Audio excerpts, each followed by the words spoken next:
அன்புள்ள நண்பர்களே வணக்கம். பிரியமான நண்பர்களே வணக்கம்.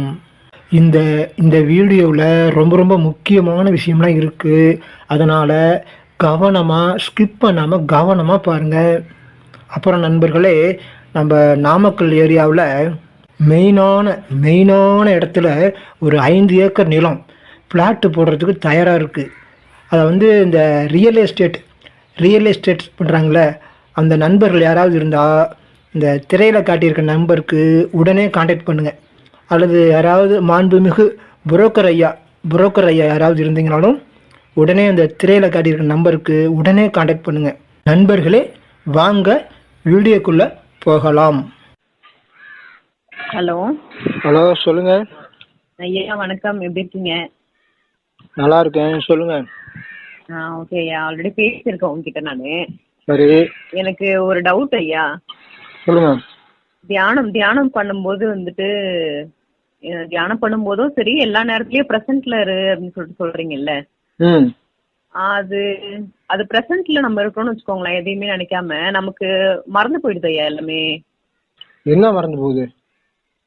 ஏதாவது ஒரு வேலை ஏதாவது பிளான் பண்ணி வச்சிருக்கோம்னு வச்சுக்கோங்களேன்.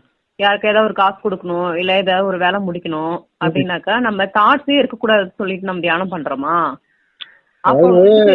சொல்றத தவறாவே புரிஞ்சுக்கிறீங்க. எப்படி ஐயா? அதுக்காக ஃபோன் பண்ண ஐயா உங்களுக்கு நானு. பிரசன்ட்ல இருக்கிறீங்க, எந்த சிந்தனையும் இருக்கக்கூடாதுங்கிறீங்க. நீங்க இருக்கக்கூடாதுன்னு நினைக்கிறீங்க. தாட்ஸ் வரக்கூடாதுன்னு சொல்லிட்டு மைண்ட்ல வச்சுக்கிறோம். தாட்ஸ் வரக்கூடாது, மனசு அடக்குங்க, தாட்ஸ் எல்லாம் வராம பண்ணிருங்க அப்படின்னு எங்கேயா சொல்லிருக்கேன். அப்புறம் சும்மா இருந்தா அதுக்கு என்ன ஐயா மீனிங்? அதுக்கு அதான் தவறா புரிஞ்சுக்கிறீங்க. அதாவது நீங்க சும்மா இருக்கும்போது உங்களுக்கு தேவையானது பூரா அது எடுத்து காமிக்கும். நீங்க சும்மா இருக்கிறேன்னு முயற்சி பண்ணும் போதே உங்களுக்கு என்னென்ன தேவை, என்ன முக்கியமானதெல்லாம் அது எடுத்து காமிச்சுட்டே தான் இருக்கும். Okay okay. அது முதல்ல புரிஞ்சுக்குங்க. இப்போ கூட அதான் நினைச்சிட்டு இருந்தேன், இந்த செகண்ட் கூட, இந்த வினாடி கூட நினைச்சிட்டு இருந்தேன், நம்ம கூடவே சிவன் இருக்கிறாருன்ட்டு சந்தோஷமா, நம்ம திருப்பியா சந்தோஷமா அவரு கூட இருக்காருன்ட்டு எல்லா வேலையும் செஞ்சோம்னாவே நமக்கு என்னென்ன தேவையோ அவரே செஞ்சு முடிச்சிடுற. இதெல்லாம் ரகசியம், ஒரு எளிமையான ரகசியம். இத யாரும் சொல்லி கொடுக்கறதும் இல்ல, யாரும் இதை புரிஞ்சுக்கிறதும் கிடையாது. நீங்க சும்மா இருக்கிறன்ட்டு பல பேரு சும்மா இருன்ட்டு இப்போ ஒருத்தர் சும்மா இரு, தியானமே பண்ணாத, மனசையும் கட்டுப்படுத்த வேணாம் அப்படின்னு சொல்றாரு. அப்புறம் தியானமே முழுமையா பண்ணுங்கன்னு சொல்றாரு. தலைப்பு, அவருடைய சேனல் பேரே சும்மா இரு. சேனல் இப்ப ஒன் ஆஃப் தி பெஸ்ட்னு போட்டிருக்கீங்களா? ஒன் ஆஃப் தி பெஸ்ட் நான் போட்டிருக்கேன். அது மாதிரி அவரு சேனல் பேரே சும்மா இரு, அவ்வளவுதான். சேனல் பேரே சும்மா இருன்னு வச்சுக்கிட்டாரு. சும்மா இருன்ட்டு அவர் பாட்டு உளறி கொட்டுறான். பாட்டுக்கு சகட்டு மணிக்கு என்னமோ சொல்றான், ஒண்ணுமே புரியல, பைத்தியம் முடிஞ்ச மாதிரி பேசிட்டு இருக்கான். அவன் சும்மா இருக்க வேண்டியானே, நீ சேனலே ஆரம்பிச்சிட கூடாது. சும்மா இருக்கிறதுக்கு சேனல் ஆரம்பிக்கிறான். ஆமா, தியானம் பண்ணாதங்கிறான், மனசை அடக்காதங்கிறான், மனசை கண்ட்ரோல் பண்ண வேணான்ட்டான், தியானமே பண்ண வேணான்ட்டான், அப்புறம் ஒண்ணுமே செய்ய வேணாங்கிறான். அப்ப எதுக்கு வீடியோ போட்டு என்ன சொல்ல போறான்? ஒண்ணுமே செய்யாதேன்னு சொல்றதுக்கு சேனல் ஆரம்பிச்சிருக்கான். எதுக்கு சொல்லணும் புரியுதா? சும்மா இருன்ட்டு மக்கள் எதுவும் சொல்லி குழப்பி விடுறாங்கிறேன். சும்மா இருன்னு சொல்லி, சும்மா இருன்னா என்ன அர்த்தம்னா, கொஞ்ச நேரம் சும்மா இரு, அசையாம பிடி அப்படின்னு அர்த்தம். அதாவது இந்த ரம்ப மில்ல பாத்தீங்கன்னா, இந்த ரம்பத்தை கூறு வைப்பாங்க, அந்த ரம்பத்தை அசையாம பிடிப்பாங்க. அப்ப அது ஷார்ப் ஆயிடும். அதுக்கப்புறம் பாத்தீங்கன்னா மரத்தா இருக்கும் போது இந்த ரம்பம் ஸ்பீடா ஓடும் சர்ன்னு. ஆனா அங்க அசையாம பிடிக்கணும். ஒரு கட்டத்துல என்ன பண்றோம், அசையாம பிடிக்கும் போது அது ஷார்ப் ஆகுது. அதுதான் சும்மா இருக்கு. நம்ம எதுவும் செய்யாம சும்மா இருக்கிறோம் அப்படிங்கும் போது நம்ம அசையாம பிடிக்கிறோம். ஆமா, விழிப்புணர்வோட தியானம்னா அதுதான் நம்மள ஷார்ப் ஆக்குறது. நம்மள ஷார்ப் ஆகுறதுக்கு பிறகு தியானம். வேற ஒண்ணு தியானம்னா இதான் புரிஞ்சுக்கணும். அதை விட்டுட்டு சும்மா இருனாக்கா இது செய்யாத, சும்மா இரு அப்படி அர்த்தம் இல்ல. தியானம்னா என்ன, நம்மள ஷார்ப் ஆக்குறோம், சும்மா இருக்கிறோம். சரிங்களா? அது சும்மா இருக்குல்ல, அது சிவனை நினைக்கிறோம். நம்ம தான் சிவம்ங்கிறது தான் தியானமே. நம்ம சிவமா மாறுறோம், சிவஸ்வரூபமா மாறி நிக்கிறோம், சும்மா இருக்கிறோம். சிவனை நினைச்சிட்டு சிவஸ்வரூபமா மாறிட்டு சும்மா இருக்கிறோம், நம்ம எதுவுமே செய்யல. ஏன்னா அங்க எல்லாமே இருக்குது, சிவன் இருக்காரு, குறை நிறை எல்லாமே இருக்கு. அதனால நம்ம சும்மா இருக்கிறோம். அப்படி இருக்கும்போது உங்களுக்கு ஃபுல் சார்ஜ் ஏறுது, 100க்கு 100 ஃபுல்லா சார்ஜ் ஏறிடும், பவர் ஏறிக்குது, பவர் வந்துருது, உங்களுக்கு எனர்ஜி ஷார்ப் ஆயிடுறீங்க. பவர் ஆயிடுறீங்க. புரியா? அதுக்கப்புறம் நீங்க என்ன பண்றீங்க, அதுக்கப்புறம் எல்லா வேலையும் செய்யறீங்க. தியானத்தை வந்து நிப்பாட்டிட்டு எல்லா வேலையும் செய்யறீங்க. அப்படி செய்யும் போது சிவன் நம்ம பக்கத்திலே இருக்கிறாரு, நம்ம கூடவே இருக்கிறாருன்னு நினைச்சிட்டு அவர் மேல அவர் ஞாபகத்தை அவர் மேல வச்சுட்டு எல்லா வேலையும் செய்யுங்க இருக்கிறாருன்னு நினைச்சிட்டு. அவ்வளவுதான். அது மாதிரி செய்யும் போது உங்க வேலையெல்லாம் வந்து என் தடை இல்லாம நல்லபடியா எல்லாம் நடக்கும். உங்களுக்கு ஏதாவது பிரச்சனை தீர்க்க முடியாத பிரச்சனையா இருந்தா கூட அவர் பாத்துக்குவாரு. அவ்வளவுதான். எல்லாமே அவர் பாத்துக்குவாரு. அது என்ன செய்யணும்னா நம்ம அவர் மறக்காம இருக்கணும். கூட இருக்காருன்னு நினைச்சிட்டு மறந்துட்டாலும் திருப்பி ஞாபகப்படுத்திங்க. ஒரு வேலை முக்கியமா செஞ்சுட்டா கூட திருப்பி மறந்துட்டோமா, சரி ரைட்டு, திருப்பி இருக்காரு நினைச்சிட்டு நீங்க பழையபடிய வேலையை ஸ்டார்ட் பண்ணுங்க. அதுதான் விழிப்புணர்வு. எந்த அளவுக்கு அவரை மறக்காம இருந்துட்டு எல்லா வேலையும் செய்றீங்களோ அதுதான் வந்து 100% விழிப்புணர்வு. விழிப்புணர்வுங்கிற வார்த்தைக்கு தான் அர்த்தம். நான் வந்து சுருக்கமா சொல்லிட்டேன். விழிப்புணர்வுனா என்ன, நன்றி உணர்வுனா என்ன? நன்றி உணர்வுனா அவராவே மாறி தியானிக்கிறது தான், வேற ஒண்ணுமே இல்லை. சிவஸ்வரூபமா சிவனாவே நம்ம மாறி தியானம் பண்றதுக்கு பேர் தான் நன்றி உணர்வு. அவரா மாறுறோம் பாத்தீங்களா, நம்மளை இழந்து, அதுதான் நன்றி உணர்வு. நம்மளே கொடுத்துடுறோம். நன்றி உணர்வு எப்படி வெளிப்படுத்தணும்னா, உங்களையே நீங்க கொடுத்துட்டு அவரா மாறி நிக்கிறீங்க. அதுதான் நன்றி உணர்வுன்னு சொல்லிட்டு தெளிவா சொல்லிட்டேன். அப்புறம் அதுதான் நீங்க சிந்திக்கணும், என்ன சொன்னாருன்னு சிந்திக்கணும். அதை விட்டுட்டு நான் இந்த மாதிரி சும்மா இருந்தாக்க, பிரசன்ட்ல இருந்தாக்க, சும்மா இருந்தாக்க எனக்கு எல்லாம் மறந்து போகுது அப்படின்னா எப்படி மறக்கும்? நீங்க வந்து சும்மா இருக்கேன் அப்படின்ட்டு சிவனை நினைச்சு நான் சும்மா இருக்கேன்னு இருந்தாவே உங்களுக்கு என்னென்னலாம் செய்யணுங்கிறதெல்லாம் ஞாபகப்படுத்துவாரு. அதே மாதிரி விழிப்புணர்வு அவர் பக்கத்துல இருக்காரு நினைச்சிட்டு நீங்க பண்ணும்போது எல்லாமே கரெக்டா நடந்துகிட்டு இருக்கும். அதான் ஞாபக மருதியா ஏற்படாது. அப்படி ஞாபக மருதி ஏற்பட்டா நீங்க பிரேயர் பண்ணும்போது நீங்க நல்ல ஞாபக சக்தி கொடுங்கப்பான்னு சொல்லிடுங்க. அது மாதிரி சொல்லி எனக்கு ஞாபக மருதி ஏற்படுது அப்படின்ட்டு அவர்கிட்ட சொல்லிட்டு பிரேயர் பண்ணுங்க. தியானம் பண்ணிட்டு சொல்லிடுங்க. அவர் பாத்துக்குவாரு. தினமும் சொல்லுங்க ஒரு தடவை. உங்களுக்கு ஞாபக மருதி ஏற்படுதுன்னா அது வந்து அவர்கிட்ட சொல்லிடுங்க. மற்றபடி சும்மா இருக்கிறதுனா வந்து தவறா புரிஞ்சுக்காதீங்க. பிரசன்ட்ல இருக்கேன், சும்மா இருக்கேன், சிந்தனையே எனக்கு வேண்டாம், சிந்தனை வருஷம் போட்டாதானே அவங்க சொல்றாரு. நம்ம ஒரு பகவத் ஐயா சொல்றாருல, நீங்க வந்து அதை ஒன்றும் தாட்ஸ் சாப்பிட்டு வந்துட்டு போயிட்டு இருக்கு, நீங்க அதெல்லாம் ஒண்ணு பண்ண சொல்றாரா இல்லையா? அப்புறம் வந்து சிந்தனையே வரக்கூடாதுன்னு அடக்கி போடணும்னா அது தேவையில்லாத வேலை தானே இது. அது பாட்டுக்கு போகுது. அதாவது நேற்று நடந்தது நாளைக்கு நடக்க போட்டு கூட இல்ல, நேற்று நடந்தது கொஞ்ச நேரத்துக்கு முன்னாடி நடந்தது, எதையாவது ஒண்ணு நினைச்சுக்கிட்டே இருக்கிறோமா, நம்ம தாட்ஸை குறைக்கணும்னு சொல்லிட்டு ஏதாவது என்ன வேலை செய்யறோமோ அந்த வேலையில கான்சென்ட்ரேட் பண்ணுவோம். தியானம் பண்ணோம்னா தியானம் பண்ணிக்கிட்டு அந்த செகண்ட்ல சுத்தி இருக்கிற சவுண்ட் எல்லாம் கேட்போம். இப்ப பிரசன்டா என்ன நடக்குதோ அதை மட்டும் செஞ்சுட்டு இருக்கீங்க. சவுண்ட கேக்குறேன், அதை கேக்குறேன், அதெல்லாம் ஒண்ணுமே வேண்டாம். அதெல்லாம் ஒண்ணுமே செய்ய வேணாம். நான் ஈஸியா சொல்றேன், சுருக்கமா சொல்றேன், அழகா சொல்றேன், புரியுற மாதிரி சொல்றேன், கரெக்டா தெளிவா சுருக்கமா சொல்றேன். இவ்வளவுதான் அப்படின்னு. நான் வேற எந்த வீடியோவும் பாக்குறது இல்லையா. கிட்டத்தட்ட உங்ககிட்ட ஒரு 20 நாளைக்கு முன்னாடி பேசினேன். அதுக்கு முன்னாடி ஒரு மாசத்துக்கு முன்னாடி உங்க வீடியோ பார்க்க ஆரம்பிச்சதுக்கு அப்புறம் இந்த யூடியூப் வீடியோ வந்து வேற எதுவுமே இந்த மாதிரி கேக்குறதே இல்ல. அவரை முக்கியமா நினைச்சு அவரா மாதிரி நிக்கிறீங்க, எல்லாம் அதுலயே அடங்கி போச்சு. ரெண்டாவது தியானம் பண்ணிட்டு எவ்வளவு முறை முடியும் தியானம் பண்ணுங்க. 10 நிமிஷம் 1/2 மணி நேரம் தியானம் பண்ணிட்டீங்களா, அதுக்கப்புறம் வந்து அவர் பக்கத்திலே இருக்கிறாருன்னு நினைச்சிட்டு அவரை நினைச்சிட்டே எல்லா வேலையும் செய்யறீங்க. எல்லாமே அவர் பாத்துக்குவாரு. உங்களுக்கு என்னென்ன தேவையோ அத்தனையும் அவர் பாத்துக்குவாரு. அதுக்கு மேல கவலைப்பட வேணாம் இல்லையா. நமக்கு ஏதாவது அதான் தேவையில்லாத ஏதோ கவலைப்படுறதுனாலதான் தேவையானது இழந்துடுறீங்க. நீங்க தேவையில்லாத நினைக்கிறதுனாலதான் தேவையான முக்கியமானது மறந்து போகுது. கவலை இல்லாம சந்தோஷமா வேலை செய்ய சொல்ல, சந்தோஷமா வேலை செய்ய, பக்கத்துல இருக்காரு நினைச்சு திருப்தியாரு, எல்லாமே இருக்குது, சாமி பக்கத்துல இருக்குது, துணையா அந்த பவர், அந்த ஹையஸ்ட் பவர் வந்து நம்ம பக்கம் துணையா இருக்கும்போது உங்களுக்கு என்ன எவ்வளவு தைரியம் வரணும், எவ்வளவு சந்தோஷம் இருக்கணும், எவ்வளவு திருப்தி இருக்கணும். அதெல்லாம் விட்டுட்டு கவலை தூக்கி போடாதீங்க, எல்லாம் அவர் பாத்துக்குவாரு அப்படின்ட்டு விட்டுருங்க. அவர் நினைச்சிட்டு இருக்கீங்களா, அவர் பாத்துக்குவாரு. அவர் பக்கத்துல இருக்க நினைச்சிட்டு இருக்கீங்களா, நினைச்சிட்டு எல்லா வேலையும் செய்றீங்களா, அப்ப எல்லாமே அவர் பாத்துக்குவாரு. எனக்கும் அதாமா, எனக்கும் அதே பிரச்சனை தான். எனக்கு மட்டும் பிரச்சனையும் இல்லாம இல்ல, எல்லா பிரச்சனையும் எனக்கு இருக்கு, எல்லா பிரச்சனையும் எனக்கு இருக்கு. அதனாலதான் நான் கண்டுபிடிச்சு உங்களுக்கு சொல்றேன். மக்கள் கஷ்டப்பட, நம்மள மாதிரி என்ன மாதிரியே மக்கள் கஷ்டப்படக்கூடாதுன்னு தான் சொல்றேம்மா. புரிஞ்சுங்க முதல்ல. இது யாருமே புரிஞ்சுக்க மாட்டாங்க. ஏதோ அவரு ஏதோ சுகமா இருக்காருன்னு நினைச்சுக்கீங்க, அப்படி கிடையாது. நான் எல்லா கஷ்டமும் அனுபவிச்சு மக்கள் கஷ்டப்படக்கூடாதுங்கிற ஒரு அக்கறையில தான் சொல்லிக்கிட்டு இருக்கேன். அது நிறைய பேர் புரிஞ்சுக்காம நீ ரொம்ப டார்ச்சர் பண்றாங்க, கேள்வி மேல கேள்வி டார்ச்சர் பண்றாங்க, சொல்றதை விட்டுறாங்க. நம்ம என்ன சொன்னோமோ அதை விட்டுட்டு வேற யாரோ சொன்னாங்க, யூடியூப்ல அவரு சொன்னாரு, இவரு சொன்னாரு, அதெல்லாம் என்கிட்ட கொண்டு வந்து என்கிட்ட கேட்டா நான் என்ன சொல்ல முடியும்? அவங்களே கேட்க வேண்டியது. நான் போன் நம்பர் கொடுத்துருக்கேன், எனக்கு எல்லாம் போன் போட்டு கேட்டுட்டு இருக்காங்க. போன் போடுறாங்க, வாட்ஸ்அப் போட்டு எல்லாம் திருப்பி கேக்குறாங்க. அவங்க வீடியோல சொன்னா அவங்களதான் கேட்பேன். நீங்க கேட்ட தப்பு கிடையாது. என் வீடியோ பார்த்தா சந்தேகம் என்ன கேட்கலாம், எனக்கு இப்படி மறந்து போகுதுன்னா ரைட், அதுக்கு ஒரு ஐடியா சொல்லலாம்.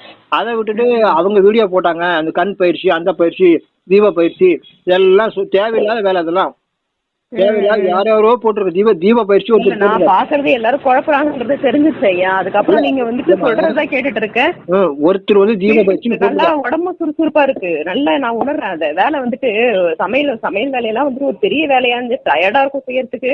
இப்ப எக்ஸ்ட்ரா நான் செய்யறேன் வேலையெல்லாம். உடம்பு கவனமா அடி எடுத்து வைங்க. விஷயம் என்னன்னா, நீங்க கவலையை தூக்கி போடுவீங்க. ஏதோ ஒரு கவலையை மனசுல நினைக்கிறதுனால கவலையை போட்டு அதிகமா நினைக்க என்ன சிவன் அந்த கடவுள் பவர் வந்து விலகிரும். நம்ம சந்தோஷமா இருந்துகிட்டு திருப்தியா இருந்துட்டு அவர் கூட இருக்காரு அப்படி நினைச்சு நம்ம வேலை செஞ்சோம்னா எல்லாம் ஈஸியா இருக்கும். உங்களுக்கு பவரா இருப்பீங்க, ஈஸியா இருக்கும். உங்க சிவனே வந்து அது மாதிரி முழுமையா நினைக்கும் போது, ரொம்ப முழுமையா அவர் நினைச்சு செய்யும் போது, மறக்காம செய்யும் போது எல்லா பிரச்சனையும் தீர்ந்துடும். ஈஸியா இருக்கும். எல்லா வேலையும் உங்களுக்கு அவர் செஞ்சு முடிச்சிருவாரு. நீங்க நினைக்கிறத எந்த ரூபத்தில செஞ்சு ரெடியா இருக்கும். உங்களுக்கு டக்குன்னு அடுத்த வேலை ரெடியா இருக்கும். டக்குன்னு போயிட்டே இருக்கலாம். நீங்க செய்ய வேண்டிய முக்கியமானது அவர் பக்கத்துல இருக்காரு நினைச்சிட்டு எல்லா வேலையும் செய்யறது மட்டும் தான். அவர் மறக்காம இதை மட்டும் தான் ஈஸியா. இதை விட ஈஸியா என்ன சொல்ல முடியும்? இதெல்லாம் சொல்லி கொடுத்துட்டாக்க மக்கள் வந்து வரமாட்டாங்க. எல்லாம் வெற்றி அடைஞ்சு போயிடுவாங்க. அந்த ஆத்மீகத்தை நம்ம எதுக்குமே வரமாட்டாங்க யாருமே அப்படின்னு தான் யாரும் சொல்ல மாட்டாங்க. இந்த மாதிரி யாராவது சொல்லியிருக்காங்களா? இல்ல ஐயா. காலையில தூக்கம் கலையுது. நீங்களும் சொல்லிருக்கீங்க தூக்கம் கலையும் போதெல்லாம் சிவனை நினைச்சுக்கோன்னு. அந்த மாதிரி தான் நினைச்சுக்கிறேன் நானு. எனக்கு கிட்டத்தட்ட ஒரு 20-25 நாளா நிறைய மாற்றம். யாரும் நம்ப கூட மாட்டாங்க. அதான் அந்த 100 விழிப்புணர்வு சொல்லி நிறைய பேர் வீடியோ போடுறாங்க. விழிப்புணர்வுன்னு சொல்லி நிறைய பேர் வீடியோ போட்டுட்டு இருக்காங்க. அதெல்லாம் நான் அது எல்லாமே கேட்டுட்டு தான் அப்புறம் நம்ம எந்த புள்ளியில நமக்கு 100 விழிப்புணர்வு உண்மையான விழிப்புணர்வு எது, அதை கண்டுபிடிச்சு மக்களுக்காக இதுதான்ப்பா 100 விழிப்புணர்வு, இதுதான் விழிப்புணர்வு, வேற ஒண்ணும் தேவையில்லை, வேற எல்லாம் போட்டு ரொம்ப கஷ்டப்படாத, அவருக்கு பக்கத்துல இருக்காரு நினைச்சு நீ பாட்டு வேலை செய்ய, அதுவே உனக்கு விழிப்புணர்வு. இன்னும் விழிப்புணர்வு வேணுமா? அந்த வானமண்டலத்துல ரொம்ப தியானம் பண்ணாதான் எல்லாம் வரும். ரொம்ப தியானம் பண்ணும்போது வானமண்டலத்துல இருக்கிற நிஜமான பவர்ஃபுல்லா இருக்கிற ஒரு ஞாபகத்திலேயே கூட செய்ய முடியும். அந்த மாதிரி செஞ்சீங்கன்னா இன்னும் பயங்கரமா இருக்கும். ஒவ்வொரு வினாடியும் அதிசயம் அற்புதமா இருக்கும். புரியுது உங்களுக்கு? அவரோட இணைஞ்சே எல்லா வேலையும் செய்யும் போது உங்களுக்கு அவ்வளவு சுகம் அதிகமாகும். இன்னும் உங்களுடைய காரியங்கள்ல இன்னும் நிறைய பக்கத்துல இருக்காரு நினைக்கிறத விட அந்த வானமண்டலத்துல இருக்கிறதே நினைச்சீங்கன்னா ரொம்ப அற்புதம். நீங்க பெரிய மாஸ்டர் ஆயிடுவீங்க, நீங்க எக்ஸ்பர்ட் ஆகி நீங்க ஹை லெவலுக்கு போயிடுவீங்க.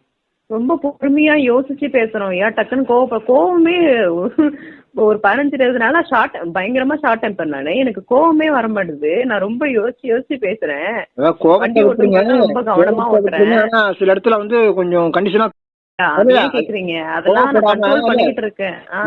கோவப்படுற மாதிரி நடிப்பு தான் அது. பேசுற மாதிரி பேசணுமே தவிர கோவப்படுற மாதிரி ஒரு நடிப்பு ஆக்ஷன் காமிச்சு அங்க போயிட்டு அன்பு காட்டுறேன், அங்க போயிட்டு ரொம்ப ஏமாத்திட்டு போயிடுறாங்க. அதாவது என்கிட்ட இருந்து பொருள் வாங்கி போறாங்க ஐயா. வாங்கி போயிட்டு கிட்டத்தட்ட 4 மாசத்துக்கு மேல ஆகுது. நான் அதை சொல்லக்கூடாது. அவங்க ட்ரெஸ் போடுறது, அவங்க நகை போடுறது எல்லாமே நல்லா பண்றாங்க. என்கிட்ட அவங்க அந்த 2000 கொடுக்க மாட்டாங்க ஐயா. நானும் கிட்டத்தட்ட 4 மாசம் 2 நாள்ல தரேன் வாங்கி போனாங்க. 4 நாளா ஆகுது. நானும் பொறுமையா எவ்வளவு பேசி பாத்துட்டேன் நானு. சரி அவங்களுக்கு கஷ்டம் பழக்கணும் 2 வாட்டி வீட்டுக்கும் போய் பாத்துட்டேன். போனையும் எடுக்க மாட்டாங்க. இப்பதான் போன வாரம் எனக்கு ரொம்ப பொறுமையா இருங்க. அதெல்லாம் அவரு ஏற்பாடு பண்ணுவாரு. நீங்க அதெல்லாம் பொறுமையா இருக்கு. என்கிட்ட கூட வாங்கினாங்க. என்கிட்ட கூட ஒரு 1000 ரூபாய் வாங்குறாங்கன்னு வச்சுங்க. அவங்க குடுக்கல. அப்புறம் 3 மாசம் கழிச்சு அப்புறம் மிரட்டி உருட்டி மொல்ல கொண்டாந்து கொடுத்தாங்க. அது நம்ம தானே கேட்கணும். அது நம்ம கேட்கணும். நானே சொன்னேன், நீ ஏமாத்தினா அப்புறம் பெரிய பாதிப்பு வந்துடும். போன வாரம் தான் நானு. இந்த வாரம் என்கிட்ட சண்டை போடுறாங்க அவங்க. நான் கொடுத்த காசை கேக்குறதுக்கு சும்மா காசுன்னு கேட்காத, இருந்தா தர மாட்டேன்னா என்கிட்ட இல்ல நான் என்ன பண்றதுன்னு போன் வச்சிடறாங்க ஐயா. பேசினே இருக்கும்போது பின்னாடி ஆச்சு அந்த காசு தான் கேட்டேன் நானு. எனக்கு இதுக்கு நான் என்ன ஆக்ட் பண்றது நீங்க சொல்லுங்களேன். அத மறந்துடுங்க. எச்சரிக்கையா இருங்க. முடிஞ்சா மிரட்டி உருட்டி வாங்குங்க. இல்லைனாக்கா அந்த காசை கொஞ்சம் பொறுமையா விட்டுருங்க. அதை விட்டுட்டு வேற வேலை பாருங்க. அது கொடுக்கும்போது கொடுக்கட்டும் விட்டுருங்க. அது ஒரு சொல்ல முடியாது. 6 மாசம் கழிச்சு கூட கொடுப்பாங்க. கேட்டுட்டே இருங்க. பார்க்கும்போதெல்லாம் கேளுங்க அவங்கள. ஆமா பார்க்கும்போது வரும்னு நம்பிக்கை வைங்க. அதுக்காக பெரிய எனக்கு கூட ஒரு அமௌண்ட் வர வேண்டியிருந்துச்சு. 2-3 நாளா போன் எடுக்க மாட்டேன்ட்டாங்க. நான் அதுக்காக கொஞ்சம் கூட வருத்தமே படல. புரியுதா உங்களுக்கு? நீங்க டென்ஷன் ஆயிட்டு வருத்தப்பட்டு இருந்தா சரியா வராது. ஆமா அந்த மாதிரி தான் 4 மாசம் கிட்டத்தட்ட 4 மாசம் பொறுமையா இருக்கிறேன். ஏன் நம்ம கிட்ட ஒரு வாரம் ஒருத்தவங்க டைம் சொல்றாங்க, 10 நாள் டைம் சொல்றாங்கன்னா சரின்னு சொல்லுவான். 4 மாசம் இது ஆயிடுச்சு. நான் என்னன்னா எனக்கு போன் பண்ணி அட்டன் பண்ணி எதுக்காக ஏதாவது பதில் சொன்னாலும் பரவாயில்ல, நம்ம போனே எடுக்க மாட்டாங்க. நம்ம இன்னமும் அவங்க கிட்ட கடன் கேட்கற மாதிரி இருக்கு. ஒருத்தர் 2000 வாங்குறாங்க, அப்புறம் 4-5 மாசம் கொடுக்காம அப்புறம் என்ன பண்றாங்க, திருப்பி கொடுத்துறாங்களா, மிரட்டி உருட்டி வாங்கிடுமா, ஒரு 10 நாள் கழிச்சு திருப்பி எனக்கு ஒரு 2000 கொடுன்னு கேக்குறாங்க. அது நிப்பாங்க. இதெல்லாம் ஆல்ரெடி நடந்துருச்சு. இதே மாதிரி தான் நடக்குது தொடர்ந்து. நான் சொன்னேன் கொடுக்க முடியாதுன்ட்டேன். நீ வாங்கிட்டு போயிட்டு நான் ஒரு 6 மாசம் கழிச்சு கொடுப்ப, அதெல்லாம் நான் வந்து கொடுக்க முடியாது அப்படின்ட்டேன். அது மாதிரி எச்சரிக்கையா இருந்த வேண்டியதான். ஒரு தடவை அனுபவிச்சிருமா, அதுக்கப்புறம் எச்சரிக்கையா இருந்தோம். ஆமா, இதுக்கப்புறம் எச்சரிக்கை. ஆமா, அது அடிப்பட்டதான் நம்ம பழகின பழகத்துக்காக பாக்குறோம், பாவமேன்னு பாக்குறோம். குழந்தைக்கு வந்து இது இல்ல அது இல்லன்னு சொல்லி கேக்குறாங்களா, கொடுத்துடுறோமா. நம்ம கொடுக்கும்போது பேசினு இருக்கும்போதே போன் வைக்கிறாங்க ஐயா. நான் ஹார்டா கூட பேசல, எங்க வீட்டுக்காரர்கிட்ட சொல்லணும் டிமி சொல்றதா. எனக்கு அது மாதிரி ஒரு சூழ்நிலை வந்துச்சு. நான் கொஞ்சம் கூட வருத்தம் போல, சரி பேசிக்கலாம்னு நினைச்சிட்டு சந்தோஷமா இருந்தேன். உடனே ஒரு 10 நிமிஷத்துல ஒருத்தர் வந்தாரு, அவர் போன் பேசினார் சம்பந்தப்பட்டவங்களுக்கு. உடனே அந்த போன் கொடுங்கன்னு சொல்லிட்டு நான் வாங்கி பேசினேன். அப்ப அட்டன் பண்றாங்களா, வேற ஒருத்தர் பேசினா அட்டன் பண்றாங்க, நம்ம பேசினா அட்டன் பண்ண முடியும். அட்டன் பண்ண மாட்டாங்க, நம்ம போன் எடுக்க மாட்டாங்க ஐயா அவங்க. அப்ப சிவன் சாமி வந்து என்ன பண்ணுது, வேற ஒருத்தர் அனுப்பிச்சு என்கிட்ட வர்றாங்க, அவங்க அந்த நம்பருக்கு பேசுறாங்க. உடனே அந்த நம்பருக்கு நான் பேசுறேன், என்ன போன் எடுக்க மாட்டேங்கிறேன், என்ன விஷயம் அப்படின்னு. அப்புறம் பாத்தீங்கன்னா ஒரு 1 ஹவர்ல காசு வந்து அக்கௌண்ட்ல ஏறிடுச்சு. அப்புறம் பாருங்க பேசணும்னா ரைட்டு அப்படின்ட்டு 1 ஹவர்ல காசு வந்து அக்கௌண்ட் ஏறிடுச்சு. அப்ப என்ன சரி, சாமி வந்து அதை போட வச்சுட்டாரு. அவங்க எஸ்கேப் பண்ண கூட எஸ்கேப் பாக்குறாங்க. ஆனாலும் சாமி என்ன பண்ணிச்சு, 1 ஹவர்ல போட வச்சிருச்சு, அக்கௌண்ட்ல பணம் ஏறிடுச்சு, போட வச்சிருச்சு. எப்ப நம்ம சந்தோஷமா இருக்கணும், அதுக்காக நம்ம வருத்தப்படக்கூடாது, எதுவும் நினைக்க கூடாது. நம்ம சந்தோஷமா இருந்துட்டு இருக்கோம், பரவாயில்ல இருக்கு பாத்துக்கலாம் அப்படின்ட்டு. அப்படிங்கும் போது அந்த ஒரு மாற்றம் உடனே நிகழுது. ஆனா நீங்க வருத்தப்பட்டுட்டு டென்ஷன் ஆகிட்டு இருந்தீங்கன்னா அந்த மாற்றம் நிகழாது. ஆனா நான் வெளியே கேட்டு விட்டுட்டேன் ஐயா. நம்ம மனசை ஏத்திக்க கூடாது. ஏன்னா நம்ம நினைச்சிட்டு இருக்கோம் எனக்கு எல்லாமே நல்லதா நடக்குது. நம்ம ஆனா வெளியே வந்து கேட்காம இருக்க கூடாது. இவங்க என்ன எதுக்காக நம்ம ஏமாத்துறாங்கன்ற ஒரு சந்தர்ப்பம் வரும்போது கேளுங்க. ஆனா நீங்க அவரை சந்தோஷமா இருங்க, அவர் பக்கத்துல இருக்காரு நினைச்சிட்டு இருங்க. கண்டிப்பா எந்த பிரச்சனையும் இல்லாம அழகா உங்க வாழ்க்கை போயிட்டு இருக்கும். ஆனா ஏமாந்துடாதீங்க. திருப்பி வந்து திருப்பி கேட்பாங்க. திருப்பி கேட்பாங்கன்னா அவங்களுக்கு பல பிரச்சனை வந்துகிட்டு தான் இருக்கு. ஏன்னா அவங்க ஆடம்பர செலவு செய்வாங்க.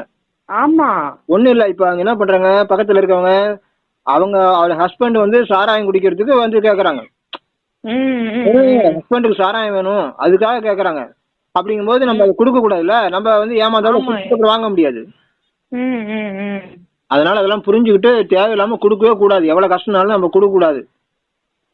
அதெல்லாம் வேற கருணை. பிள்ளைய கூட்டு வந்து நின்னாங்க ஐயா. நாளைக்கு காலையில இந்த பிள்ளைக்கு பால் வாங்கிட்டே காசு இல்லைன்னு சொல்லி வந்து கேட்டாங்க. எனக்கு உண்மையா மனசு கேட்காம தான் அன்னைக்கு நான் கொடுத்தேன். எதிரி மாதிரி என்கிட்ட பேசுறாங்க அவங்க. சிஸ்டர், அதாவது நம்ம யூடியூப்ல வீடியோ பாத்தீங்கன்னா கருணைன்ட்டு மக்கடத்தனமா வீடியோ போட்டிருக்கோம். நிறைய வீடியோ வருது. அது ஓபன் பண்ணாவே ஆன்மீகம் ஓபன் பண்ணாவே கருணைன்னு சொல்லி பைத்தியம் மாதிரி அதுதான் கையில எடுத்து குடுத்துருன்றாங்க. நீங்க கூட வாட்ஸ்அப்ல ஒண்ணு அனுப்பிச்சு விட்டீங்க பாருங்க, அவர் அப்படிதான் பேசுவார் ஐயா. கையில எடுத்து குடுத்துரு, அடி முட்டா மக்கடத்தனமான நான் என்ன சொல்றேன், சிவனை நீ தியானம் பண்ணனாவே கருணை ஆட்டோமேட்டிக்கா இருக்கும். நீ தனியாலாம் ஒண்ணு கருணை உருவாக்க வேண்டாங்கிறேன். கருணையில நீ ஒன்னும் பண்ண வேண்டாம். நீ சிவனை தியானம் பண்ணாவே உனக்கு கருணை வருது. சிவனை தியானம் பண்ணாவே 800 கோடி பேருக்கு உலகத்துக்கே நன்மை செய்யற. சிவனை தியானம் பண்ணாவே உலகத்துக்கே நன்மை செஞ்சுட்ட. அதான் ரகசியம். அதான் அந்த ரகசியத்தை மக்களுக்கு தெரியாது.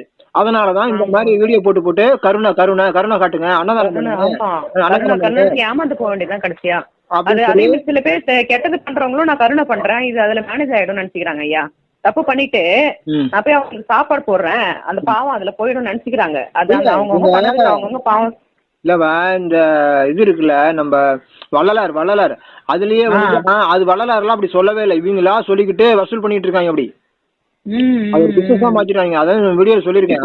மாத்திட்டாங்க ஐயா. எங்க கடைக்கு போனா அந்த வள்ளலார் சீட்டை தூக்கி வந்து நின்னுக்கிறாங்க, கோயிலுக்கு போனா வந்து நின்னுக்கிறாங்க, கடை வச்சிருக்கோம் கடையில வந்து நின்னுக்கிறாங்க, வீட்டுக்கு வந்துக்கிறாங்க. நான் ஒரு கேட்டே விட்டேன், எப்படிங்க உங்களுக்கு நாங்க சில்லற மாத்தி வச்சுக்கணுமா பர்ஸ்ல, எந்த இடத்துக்கு போனாலும் வந்துடுறீங்கன்னு கேட்டேன் நானு. அதாங்க இப்போ ஒரு நான் அன்னதானம் போடுறேன், 1000 பேத்துக்கு போடுறேன், எனக்கு ஒரு 10 ஒரு 2000 கொடு, 2000 கொடு, நான் அன்னதானம் போட போறேன், எனக்கு கொடு அப்படின்ட்டு வசூல் பண்றதுதான் இப்போ ஒரு கமர்ஷியலா ஒரு பிசினஸ் மாதிரியும் ஆயிடுச்சு. ஆமா ஆமா ஐயா, நிறைய பேர் அவங்க போயிட்டு எல்லாருக்கும் சாப்பாடு போடுறது.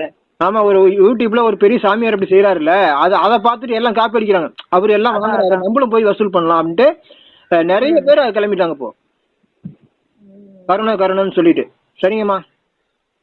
சரிங்க ஐயா. சரிங்க. நீங்க நான் சும்மா நீங்க சொன்னதுல ஞாபகம் இருக்குன்னு நினைக்கிறேன். உங்களுக்கு வாட்ஸ்அப் போட்டு விடுறேன், பாருங்க. இப்ப பேசுங்க. கண்டிப்பா ஐயா, கண்டிப்பா ஐயா. நான் யார் வீடியோவும் பாக்குறதே இல்லை, ஏன்னா குழப்பி விட்டுருவாங்க. நான் தெளிவா இருக்கிறேன். எனக்கு 20-25 நாளா என் உடம்பு எவ்வளவு சுறுசுறுப்பா இருக்குன்றது எனக்கு தான் தெரியும். நான் first செய்யற வேலையை விட இப்ப அதிகமா செய்யறேன். அதுதான் சொல்றேன். நான் சொல்லக்கூடிய எல்லாம் கேட்டுட்டு கவனமா அடி எடுத்து வச்சு போங்கம்மா, நல்லா இருக்கும்னு தான் சொல்றேன். நீங்க கவனமா அடி எடுத்து ஒவ்வொரு ஸ்டெப்பா போங்க. கண்டிப்பா எந்த பிரச்சனையும் இருக்காது, எல்லாரும் பாத்துக்குவாரு. நீங்க அவரை மறக்காம இருக்கணும். அதுதான் பல விதத்துல சொல்றேன். கிறிஸ்துவ மதத்துல ஒரு மாதிரி சாமி ஐயா, நீங்க சொன்ன ஒரு டவுட் ஐயா, நீங்க வந்து எனக்கு இந்த மாதிரி சாமி வந்துட்டு சொல்லி கொடுத்தீங்க இல்ல, உருவமா கிடையாது அப்படின்னு சொல்லிட்டு, அதுல இருந்து நான் சாமி முன்னாடி போய் நான் வேண்டனாலும் நான் கண்ணை மூடிட்டு நான் அந்த ஒளியை நினைச்சுதான் வேண்டுவனே. வீடியோல காமிக்கிறோம், ரவுண்டா சிவப்பா இருக்கு, அதான் அந்த மாதிரி தான் நான் வேண்டுவனே. எனக்கு இப்ப கொஞ்ச நாளா, இப்ப ஒரு 4-5 நாளா இல்லையா, ஏதாவது ஒரு பிள்ளையார் கோயில் பக்கத்துல என் கடைக்கு ஒரு பிள்ளையார் கோயில் இருக்கு, அங்க போய் நான் வேணா எனக்கு வந்து படப்படப்பா இருக்கு. நான் சாமி முகத்தை பார்த்து நான் வேண்டதே இல்ல. அங்க போயிட்டு கை கும்பிட்டு கண்ணை முடிக்கிறேன். நீங்க சொன்ன ஒளியே அப்பதான் வருது. நீங்க பயப்பட மாட்டேன், 100 தைரியமா இருப்பேன்னு ஒரு உறுதி எடுத்துங்க. அப்படி இருந்துச்சுன்னா நீங்க அந்த தியானம் பண்ணிட்டு நான் இனிமே உறுதி தைரியமா இருப்பேன், நான் சந்தோஷமா இருப்பேன், நான் திருப்தியா இருப்பேன், நான் வந்து இப்படி எல்லாம் இருப்பேன்னு சொல்லி ஒரு உறுதி எடுத்துங்க. சந்தோஷமா இருக்க போறேன் 100 அப்படி 100 தைரியமா இருப்பேன், அப்படி உறுதி எடுத்துங்க. நம்பிக்கையோட இருப்பேன், நான் தெளிவா இருப்பேன். இந்த ஞானத்தை வந்து நல்லா மனசுல பதிச்சு அதே அப்ளை பண்ணிட்டே இருங்க. அது எப்பயுமே அவ்வளவு. நீங்க ஒரு கருவிங்கிறத மறந்துடாதீங்க. நீங்க ஒரு கருவி தான். நீங்க யாரு? நீங்க ஒரு கருவி. ஆனா வந்து நீங்களே சிவம். நீங்க ஒரு கருவிங்கும் போது, நம்ம ஒரு கருவின்னு நினைக்கும் போது என்ன பண்ணும் ஞானம்? என்ன சொல்லுது ஞானம்? நாம தான் சிவம். புரியுது உங்களுக்கு? ஏன்னா சர்வம் சிவமயங்கும் போது அது தவிர வேற எதுவுமே இல்ல, மீது எல்லாம் கருவிதான், ஒண்ணும் இல்ல. அப்படிங்கும் போது நம்ம யாருன்னு பார்த்தாக்க நம்ம சிவம், நம்ம தான் சிவம். அதான் ஞானம். அப்ப வந்து நம்ம தியானம் பண்ணும் போது அதுவா மாறிடுறோம். புரியுதா உங்களுக்கு? சிவமா மாறிடுறோம். அதுக்கப்புறம் அவரு பக்கத்துல இருக்காருன்ட்டு நம்ம கருவியா இருக்கிறோம். இப்ப நம்ம வந்து அவரு பக்கத்துல இருக்காரு, இந்த கருவி எல்லாம் வேலை செய்யுது. புரியுதா உங்களுக்கு? என்னால முடிந்த முயற்சி நான் பண்ணிட்டு தான் இருக்கு. நீங்க சொல்றது அப்படியே தெளிவா எனக்கு புரியுது. உங்க வீடியோ வந்தா அடுத்த நிமிஷம் நான் பாத்துருவேன். பாத்துட்டு ஆனா ஒரு அக்கா சொன்னாங்க பாத்தீங்களா, எனக்கு உங்க வீடியோ பாக்கும்போது ஒரு தடவை பாக்கும்போது வந்து புதுசா தெரியுது. அது 100% உண்மை. எனக்கு நீங்க சொன்ன விஷயத்தான் திருப்பி சொல்றீங்க, தப்பா எடுத்துக்காதீங்க. நீங்க சொன்னதேதான் திருப்பி ஆனா ஒரு தடவை எனக்கு புதுசா கேக்குது. யூடியூப் ஆரம்பிச்சு மக்களை குழப்ப கூடாதுன்னு ஆரம்பிச்சேன். நான் வந்து பல விதமா பல தியானங்களை சொல்லி குழப்பி விட்டுக்கிட்டு வீடியோ போட காசு வரும்னு நினைச்சு செஞ்சா என்ன வருது? யூடியூப் நிறைய வீடியோ தினம் வீடியோ போட்டு காசு வரும் அப்படின்னு நினைச்சா நம்ம எவ்வளவு பெரிய முட்டாள்தான். திருப்பி அவங்க செய்யறதுக்கு நம்ம செய்யறதுக்கு என்னதுக்கு? நம்ம அதனால நம்ம வந்து மக்களை 100% தெளிவாக்கணும் தான், அதான் லட்சியம். அதை பத்தி அதுக்கு எதுக்கு கவலையும் படலை, என்னன்னாலும் பரவாயில்ல, அதான் செஞ்சுட்டு இருக்கேன். அது வந்து அமௌண்ட் கூட யாரையும் கட்டாயப்படுத்தி நான் கேட்கல. புரியுது உங்களுக்கு? கட்டாயப்படுத்தி யாருமே கேட்கவே கிடையாது, விரும்பல. ஒரு 2 வீடியோல சொன்னீங்க, அதுக்கப்புறம் அதை பத்தி பேச கூட இல்ல. யாராவது போடுறாங்கன்னு சொன்னா கூட ஃபர்ஸ்ட் நீங்க வீடியோ எல்லாம் பாருங்க, பொறுமையா போடுங்கன்னு தான் சொல்றீங்க. எல்லாத்தையும் நான் பார்த்துதான் எடுக்கிறேன். இந்த விருப்பம் இப்ப கூட ஒருத்தர் 1 மாசம் வீடியோ பார்த்துட்டு இப்ப நேத்து தான் அமௌண்ட் போட்டுருக்கிறாரு திடீர்னு. அது மாதிரி 1 மாசம் வாட்ஸ்அப் வீடியோ எல்லாம் பார்த்ததுக்கு அப்புறம் தான் அவர் போட்டிருக்கிறாரு. என்னன்னு தெரியல. அது மாதிரி அவங்களா விருப்பப்பட்டு போடும்போது போடட்டும், நம்ம பாட்டு போயிடும். அது மாதிரி நல்லபடியா நடந்துகிட்டு இருக்கு. நல்லபடியா எல்லாமே நல்லா நடந்துகிட்டு தான் இருக்கு. இப்ப கூட யோசனை பண்ணிட்டு இருந்தேன், பக்கத்துலயே இருக்காருன்னு நினைச்சுன்னா நம்ம ஒரு மாற்றம், உடனே ஒரு 5 நிமிஷம் புரியுது. எனக்கு வாழ்க்கையில் நிறைய மாறுது. எனக்கு நான் ஒரு 20 நாளைக்கு முன்னாடி எனக்கு ஒரு இது கூட இல்ல, என்னடா இது ஏகப்பட்ட இதுவா இருக்கே. சரி நம்ம நினைப்போம், நம்ம சிவனை நினைப்போம், நம்ம தியானம் பண்ணுவோம், எல்லாமே நல்லதுக்கே நினைப்போம். முக்கியமா பயப்படக்கூடாதுன்னு சொன்னீங்கல்ல, தைரியமா இருக்கணும்னு நினைச்சீங்க, பயப்படக்கூடாது, கவலைப்படக்கூடாதுன்னு சொன்னீங்கல்ல. அதனால நான் கவலையே படல. கிட்டத்தட்ட ஒரு 25 நாள்ல நான் 20 நாளைக்கு முன்னாடி நல்லா நினைக்கணும்னு நினைச்சோம். அது எல்லாமே கடன் வாங்கி தான் பண்றேன். அந்த கடன் கொடுக்கறதுக்காக ஆள் வராங்கல்ல நமக்கு அததான் சொல்லணும். நம்ம நினைச்சு எல்லாத்தையும் ஒரு நல்ல விதமாவே நினைச்சுக்கிறேன். கடன் வாங்கி பண்ணாலும் அந்த கடன் நம்ம அடைச்சுப்போம். அதனால அது கூட வழி இல்லாம தான் நம்ம இருந்தோம் அப்படின்னு சொல்லிட்டு அப்படி நினைச்சு நான் போறேன் ஐயா நினைப்பேன். சரிங்க. நீங்க யாருன்னு தெரியல. அதாவது இந்த கோயில்ல நான் உங்களுக்கு ஒரு மாசத்துக்கு முன்னாடி பேசினேன் ஐயா. பேசுனீங்க. கவிதா. என் நம்பர் இருக்கு உங்ககிட்ட, நீங்க வாட்ஸ்அப். அன்புள்ள நண்பர்களே, இந்த வீடியோவுக்கு ஒரே ஒரு லைக் மட்டும் போட்டுருங்க. மறக்காம ஒரே ஒரு லைக் மட்டும் போட்டு விட்டுருங்க. உங்களுடைய அனைத்து நண்பர்களுக்கும் இந்த வீடியோவை ஷேர் பண்ணுங்க. இதுவரைக்கும் நீங்கள் இந்த நம்மளுடைய சேனலை வந்து சப்ஸ்கிரைப் பண்ணலைன்னா, சப்ஸ்கிரைப் பண்ணாமல் இருந்தீங்கன்னா உடனே சப்ஸ்கிரைப் பண்ணி வச்சுக்கோங்க. அப்புறம் நண்பர்களே, உங்களுக்கு ஏதாவது ஒரு குழப்பம் இருக்குது, ஒரு பிரச்சனை இருக்குதுன்னா உடனே எனக்கு ஃபோன் பண்ணுங்க. நான் வந்து மிக மிக ஒரு அருமையான வீடியோவில் விரைவிலே உங்களை சந்திக்கிறேன். அது வரைக்கும் வாழ்க வளமுடன், வாழ்க வளமுடன்.